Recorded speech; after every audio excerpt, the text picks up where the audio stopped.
Charles Barkley recently stated in an interview on NBA TV that he sees Kyrie Irving's request to be traded to another team stupid. Said, quote, "I don't understand the Kyrie situation. This generation of players, you want to be on a good team.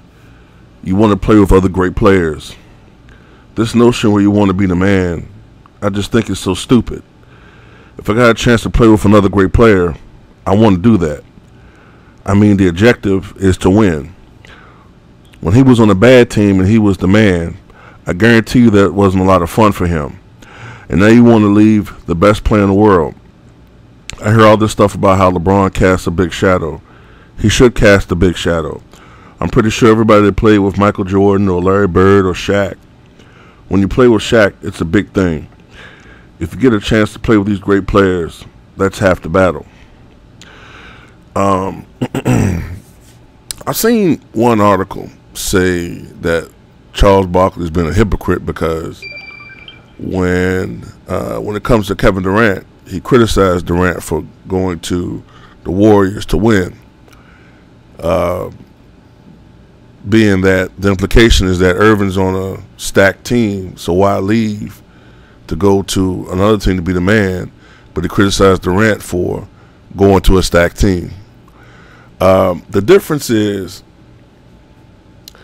that Golden State Warriors team, and I don't understand why this is so hard to fathom, because usually it's Warrior fans or Kevin Durant fans that say these things, but that Warriors team won 73 ball games before Kevin Durant even joined that club. Now, this past year actually, they won 67 games, but that includes Durant missing over 3 weeks due to injury. Had he not missed 3 weeks due to injury, they probably would have won at least 73 games, if not even more than that. Okay? That's how stacked that this Warriors team was. Defensively, they went down a notch, okay, or two, but offensively, they were even better than they were during the historic season. So, it's not a fair comparison. By comparison, Cleveland is a very good team, but they're not a historically great team, okay?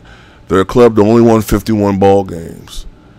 They're a club that sometimes defensively during the regular season had horrible lapses, lost to many teams that they should have won.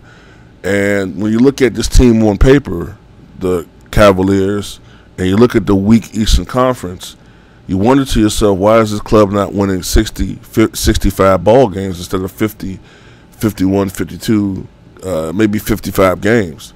So it's not it's not a good comparison. Now, Charles Barkley is one to know what it's like to play on bad teams. When he was for most of his prime, he played on a bad team in Philly. Now, he came into the league in '84 on a very good team that still had, of course, Doc Irving, Mo Cheeks, Moses Malone. Still a pretty good team. Andrew Toney before the injuries. But by 1987, definitely 1988, I said. From 88 to 92, he played on some bad teams. So he knows what it's like. He was individually great, putting up 25 points per game, 27 points, 28 points. I think that 90-91 season individually was his finest. I think he averaged like 28 points, like 12.5 rebounds, shot 60% from the floor, averaged 4 or 5 assists, 1.5 steals. Barkley was sensational individually. I think, matter of fact, they played the Bulls in the first round of the series.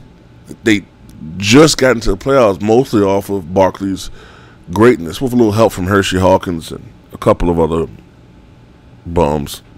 Well, Hawkins not a bum, but you know what I mean. But Barkley know what it's like to play on bad teams.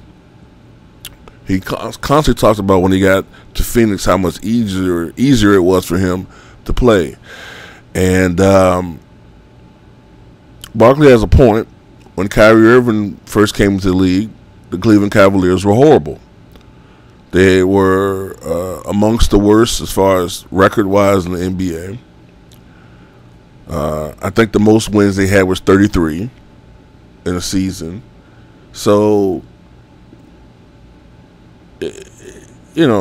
I understand why Kyrie wants to leave. I don't think it's just playing in the shadow of LeBron. I think it's some other things that aren't being talked about. I think it has to do with a lack of trust. I think it has to do with an unhappiness factor. I don't think it has to do primarily with just playing in LeBron James' shadow. I think that might be a factor, but I don't think it's just that. But I do think, I'll say this, I'm supportive of Kyrie being traded to another team, but I do think that there's too much of an individualism in sports today. Everybody wants to be on ESPN and have all these personal accolades thrown at them and be seen as the man and putting up 40 points and taking 30 shots and scoring 81 points and 62 3/4 and 55 points. And, I think that's what's wrong with basketball today, is that the team aspects of sports is completely gone now. Basketball used to be a game where you had stars, but most individual fans knew about everybody on the team. Now we live in the age of fanboys. They can tell you everything and anything about Kevin Durant and Kobe Bryant and LeBron James and Michael Jordan and Shaquille O'Neal and Will Chamberlain and Bill Russell and Larry Bird and Magic Johnson, Jules Irving. Go on and on and on. But they can't tell you about the second best player on the team, the third best player. They can't tell you about the intangibles of the bench. They can't tell you what the whole team's strengths and weaknesses are. They only know about that one guy, and that's sickening. And I understand both points. I have to disagree with Barkley to an extent. I think Kyrie should be able to do what he wants to, but I see Barkley's point. But tell me what you guys think.